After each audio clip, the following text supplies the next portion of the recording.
45. She hates dash. She hates dash. We have option A, to have been kept waiting. B, having been kept waiting. C, being kept waiting. And D, to be keeping waiting. A lot of students lose precious marks in essay writing, and in the section on list and structure due to the wrong use of being, advice, and advise. In this lesson, we're going to learn the difference between these words and how to use them. As usual, we're going to be answering questions from past questions. Hi guys, welcome back to my channel. This is Duma Tutorials, and Duma Tutorials is an educational channel on YouTube that is dedicated to helping students pass their exams in good grades. If you want to subscribe to the channel, please click on the subscribe button, like the video, and also share the video to your friends. Now we're going to start with the words being and being. Being and being, B-E-E-N and B-E-I-N-G. To overcome the confusion that you may face when you want to use them in your essays. Now, both of these words are the different forms of the verb be. B-E-E-N is the past participle of the verb be, and B-E-I-N-G is the present participle of the verb be. Simply put, B-E-N, being, always goes with has, have, or had in a sentence. It always goes with has, have, or had in a sentence. And being always goes with is, am, are, was, or were. Now let's start with ben. Ben, like I told you, is a past participle of the verb be. It must go with has, have, or had in a sentence, because past participles are always formed with has, had, or have in a sentence, plus the past participle form of the given word. For example, I have given her the note. I have given her the note. Given is the past participle of the verb give, and it goes with have. I have given her the note. Do you get? So because being is the past participle form of the verb be, it must go with either has, had, or have. I believe that's clear. Now let's see some examples. I've been working since morning. I have been working since morning. I've used been with have. She has been studying for the exam. I've used been with has in this sentence. He had been asked to take his studies seriously before his results came out. In this sentence, I've used been with had. Now let's look at the word being, B-E-I-N-G. Like I told you, is the present participle of the verb be. Is the present participle of the verb be. The ing form of the verb be. And it always goes with are, is, was, were, and am. These are the words that may go with the verb being in a sentence. I hope you got that. So that's the difference. Ben goes with has, had, or have.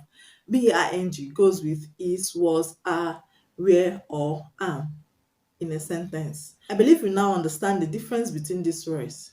Now let's look at some examples that concern the word being. I am being asked to clean the house every morning. She's being asked to come to school early. In this sentence, being goes with is. His passport was being demanded at the embassy. In this sentence, being goes with was. Now let's answer this question from WASSCE 2019 past questions. Question 45. She hates dash. She hates dash. We have option A, to have been kept waiting.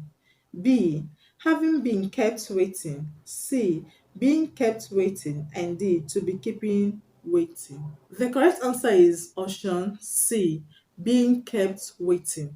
Being kept waiting. Now let's see why option C is the correct answer. Option A, to have been kept waiting. I've told you that have been, or the verb being, is the past participle form of the verb be. Now the sentence is in the present or in the past. Is in the present. Is in the present. The verb hates shows that it's in the present. What's the past participle of hate? It is hated. The answer will not be option A, because option A is in the past participle form. It's in the past participle form. to have been kept waiting. So it's not the correct answer.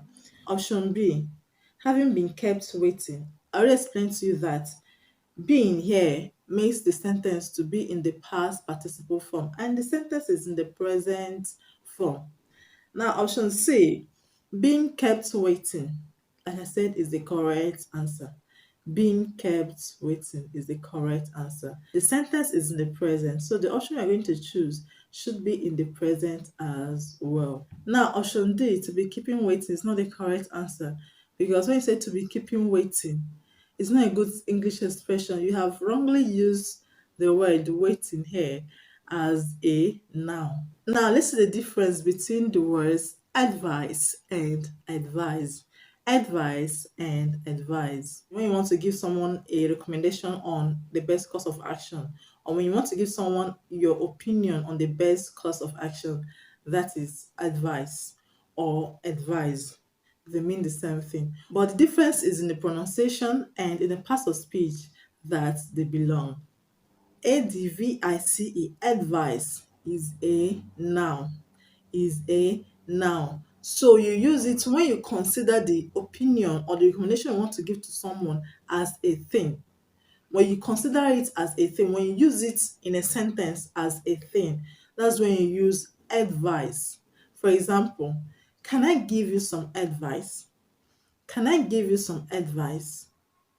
In this sentence, I've used the word advice as a thing. I've used it as a noun. Now, if I say, can I give you some orange?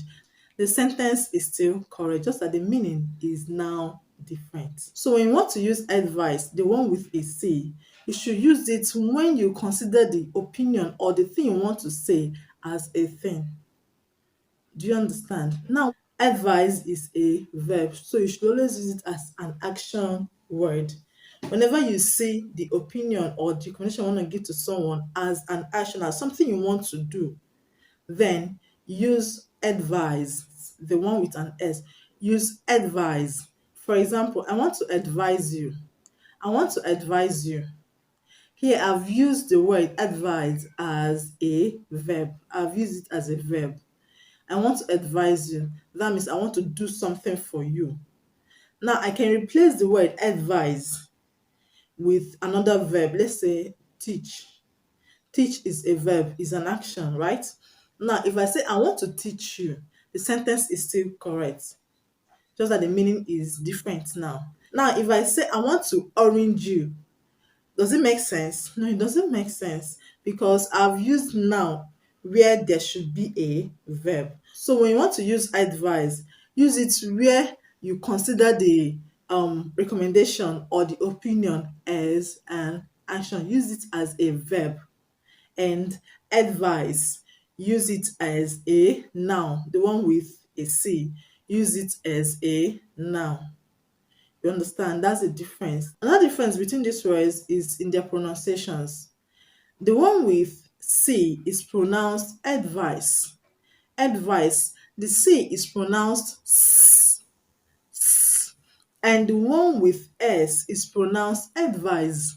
Advise. The S is pronounced Z. Z. Do you get? So that's the difference between the words in their pronunciations. So that's the difference between these words, advice and advise. Advice and advice, being and being. Alright guys, this is where I'll end today's video. I hope you enjoyed the lesson and you learned something new from this video. Please, if you did, click on the like button. Subscribe to the channel if you've not subscribed already and share the video to your friends. Thank you very much for watching and see you very soon in another video. Bye for now.